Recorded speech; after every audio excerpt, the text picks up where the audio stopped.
This video contains a truth that has changed the lives of many people. If you are having health problems and have ever felt stuck, please subscribe to the channel and leave a comment in the comment section so we can share useful knowledge together. Have you ever woken up in the morning hoping it'll be a good day, only to be met with that same deep ache in your back or the stiff, burning pain in your knees that just won't go away? Maybe you try to brush it off, tell yourself it's just a part of aging, but deep down you wonder, does it have to be this hard every day? If that sounds like you or someone you love, then pull up a chair. Let's talk, because you're not alone and you're not out of options. Chronic pain is something millions of older adults face. And when I say chronic, I don't mean the kind of pain that comes and goes. I mean the kind that follows you around. The kind that nags at you while you're walking, sitting, even lying in bed. It can drain your energy, steal your sleep, and chip away at the joy you once felt doing everyday things. But here's the truth many people don't hear enough. You can take control of it. You can absolutely live a full, rich life with pain, not by ignoring it, but by managing it smarter. So in this video, we're going to talk about 4 effective strategies that have helped countless older adults reduce their pain, boost their mobility, and reclaim their peace of mind. And I'll walk you through each one like we're sitting across the table, having a cup of tea. Because when it comes to your health, you deserve more than just quick fixes. You deserve solutions that respect your experience and your life. And hey, before we get started, I want you to do something for me. Scroll down to the comments and share your story. What kind of pain are you dealing with? What treatments have or haven't worked for you? Because chances are, someone out there is going through the same thing, and your story might be the one that helps them feel seen and supported. Plus, I'm keeping an eye on the comments, and I'll do my best to reply and give tailored advice when I can. Alright, let's talk about the first strategy. And this one might surprise you, because it's not about a pill or a cream or a surgery. It's about movement. I know when you're hurting, the last thing you want to do is move. But gentle, consistent movement is one of the most powerful tools we have to manage chronic pain, especially in our later years. I've seen patients who were nearly housebound because of their arthritis, fibromyalgia, or spinal issues until we found the right kind of movement for them. And no, I'm not talking about running marathons or joining a gym. I'm talking about small, kind movements that remind your joints, muscles, and nerves that they're still alive and still capable. Think of walking just a few minutes around your home or out on the porch. Think of stretching while you sit in a chair, or slow, calming routines like tai chi or chair yoga. When you move your body, even in small ways, you increase blood flow, you loosen tight muscles, and you release natural painkillers. Yes, your body actually makes its own version of morphine, called endorphins. Isn't that incredible?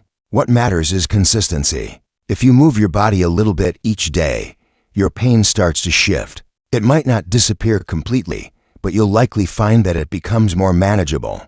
And maybe you'll even surprise yourself one day. You wake up and realize you can climb the stairs a little easier, or make it through a grocery trip without wincing. The second strategy is just as powerful, though often overlooked. It's what I call listening to your pain instead of fighting it. Let me explain. When we feel pain, the natural instinct is to brace against it. We clench, we tense, we tell ourselves, I hate this, I just want it to stop. And believe me, I get it. Pain is exhausting. But here's the thing. The more we fight pain mentally, the more power we give it.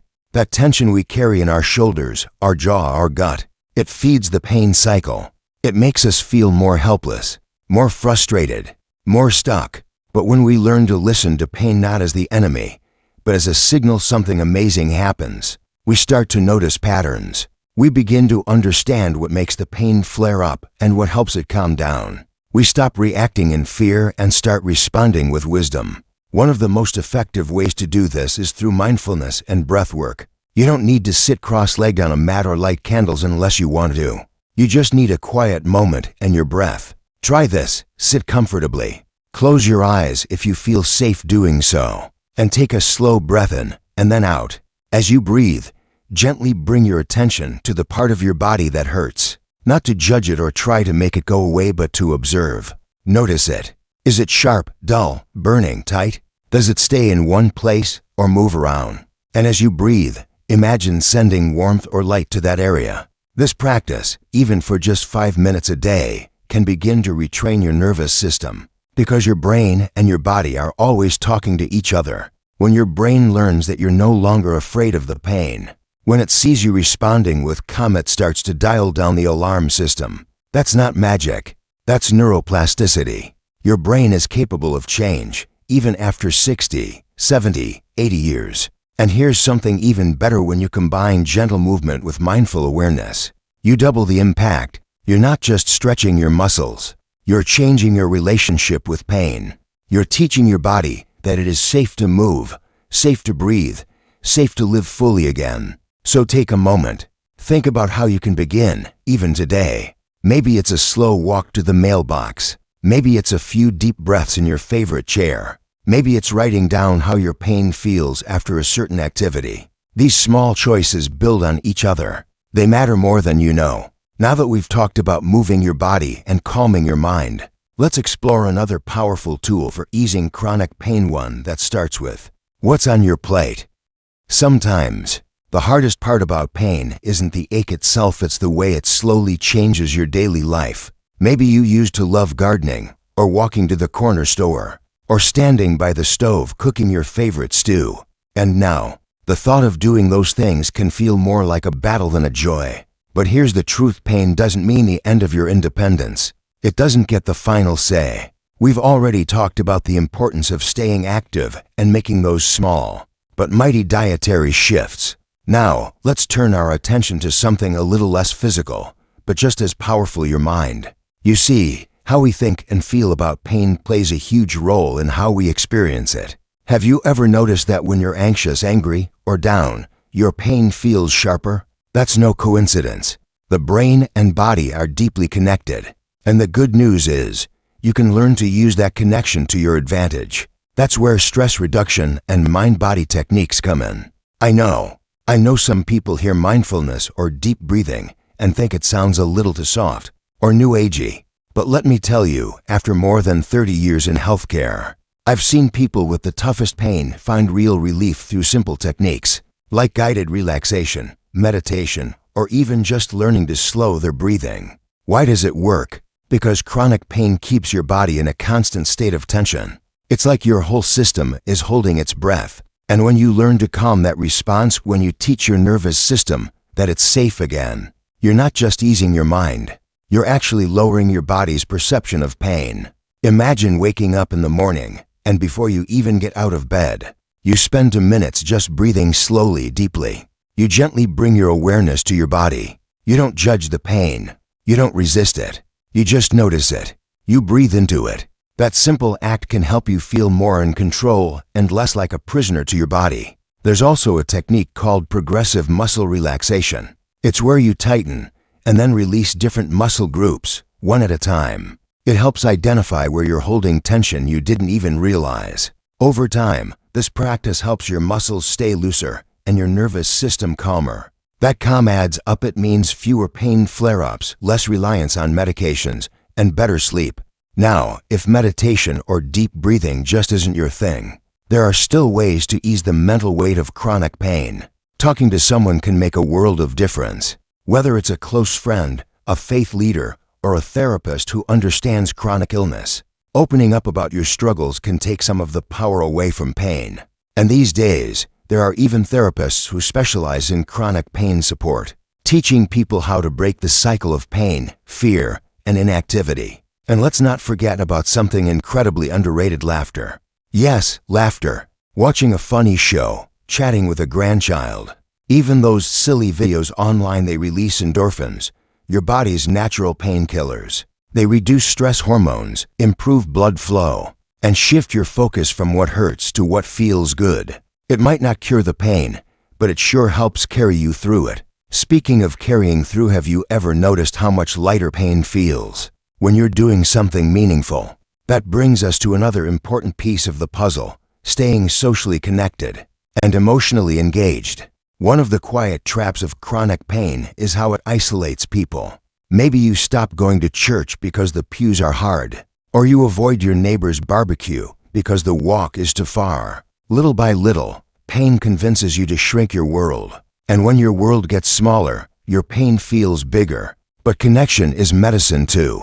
It's powerful. Even just having a weekly phone call with a friend or joining a virtual support group can remind you that you're not alone. You're still part of something. You still matter. Let me share a story that stayed with me over the years. There was a gentleman in his early 70s, let's call him Harold. He was a veteran, tough as nails, but he'd been dealing with back pain for years. He stopped going out, stopped seeing friends. His world had shrunk to the recliner and the television. We talked about trying something new, joining a local community painting group that met once a week. At first, he laughed it off.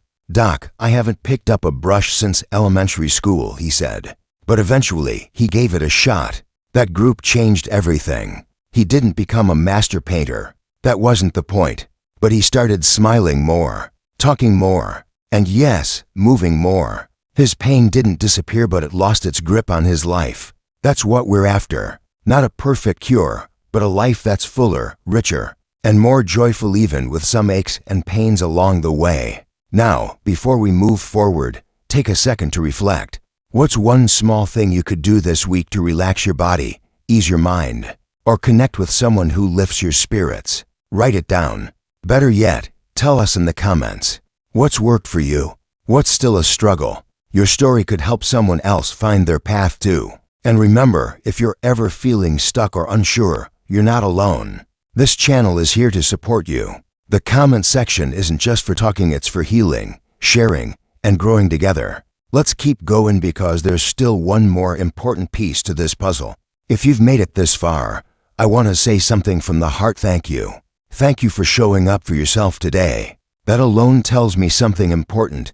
You're not ready to let pain write the ending of your story. You're here because deep down, you still believe that life can be better, and you're right. So far, we've talked about moving your body gently, feeding it in a way that supports healing, and nurturing your mental and emotional health. These are powerful tools, but there's still one more piece to this puzzle.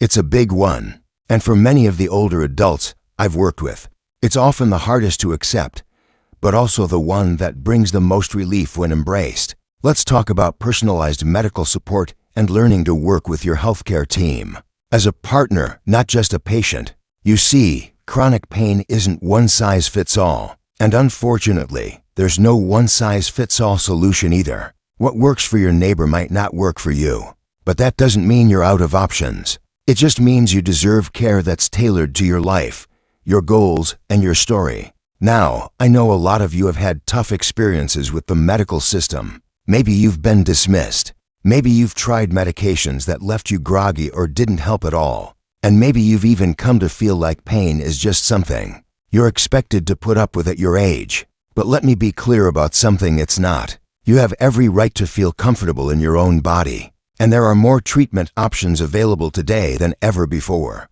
Pain management doesn't always mean more pills. In fact, one of the most promising areas of chronic pain treatment right now is what we call multimodal care. That's just a fancy way of saying a combination of things working together. Sometimes that might mean using a low-dose medication alongside physical therapy, gentle movement classes, and stress relief techniques. Other times, it might mean exploring alternatives like acupuncture, topical treatments, or even targeted injections for things like arthritis or nerve pain. There are also newer medications that are designed to help with nerve-related pain, without some of the heavy side effects older drugs can bring. These are especially helpful for conditions like diabetic neuropathy or sciatica. But the key isn't just having these tools, it's finding the right combination for you. And that starts with open, honest communication. I can't tell you how many times I've met older patients who were quietly suffering because they didn't want to bother their doctor or didn't think their pain was serious enough. But listen, if your pain is interfering with your life, your sleep, your joy, then it is serious, and your doctor needs to know. So if you haven't already, make a list. Write down when your pain gets worse, what seems to help, what you've tried before, and how it's affecting your daily life. Bring that list to your next appointment. Advocate for yourself. And if you feel like you're not being heard, it's okay to ask for a second opinion. It's okay to say, "I want to talk to a pain specialist." You deserve that kind of care. And if transportation, cost, or distance is a barrier, ask your provider if there are telehealth options, community clinics, or nonprofit organizations nearby. Many communities offer programs specifically designed to support older adults with chronic conditions. You don't have to do this alone, and you don't have to keep guessing. Let me also say this: sometimes managing chronic pain means having the courage to adjust your expectations, not in a way that gives up hope, but in a way that gives you freedom. I once worked with a woman named Leela who had terrible knee arthritis. She loved dancing. She'd been going to line dancing classes since she was in her 40s. But over time, the pain made those big, lively movements impossible. She was heartbroken. So we talked, we brainstormed, and eventually, she found a chair dance class at her local senior center. It wasn't quite the same, but it was movement. It was music. It was laughter. And her smile came back. That's the kind of flexibility I'm talking about, not giving up the things you love, but finding new ways to enjoy them. And let me tell you, when people start to feel even a little more in control of their pain, everything else starts to shift too. Sleep improves. Mood lifts. You start saying yes more. You start waking up and thinking, what can I do today? Instead of what can I endure today? Before we end, I want to remind you, managing chronic pain isn't about chasing perfection. It's about making small, consistent changes that add up over time. It's about choosing progress over pressure and compassion over criticism. And most of all, it's about remembering that no matter what your age or health condition, you still have power. You still have purpose. So if something you heard today made you feel hopeful, tell me about it in the comments. If you've got a routine that helps you manage your pain, or even a tip that worked for your spouse or a friend, share it. You never know who it might help. And if you're still struggling and just needed someone to remind you that it is possible to feel better, I'm glad you're here. Don't forget to like this video and subscribe to the channel if you found any of this helpful. We're building a community here of support, of encouragement, and of people who believe that growing older doesn't mean giving up on feeling well. Here's to living your best life with strength, with joy, and yes, even with a little pain. Because you are more than what hurts, and your story isn't finished yet.